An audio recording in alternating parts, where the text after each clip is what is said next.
Hello everyone, welcome to Skillweb. In this tutorial, I will show you how to rotate text in Premiere Pro.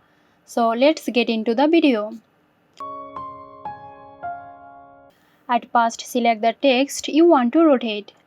Now select the text layer on the timeline and navigate to the Effects Control panel. Now locate the rotation property under the text effect.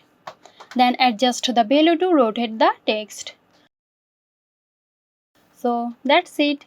If you found this video helpful, give us a like and subscribe to our channel for more interesting videos.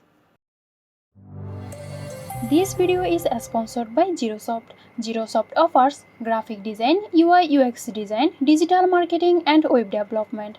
Elevate your brand with Xirosoft today. For more details, check the description box.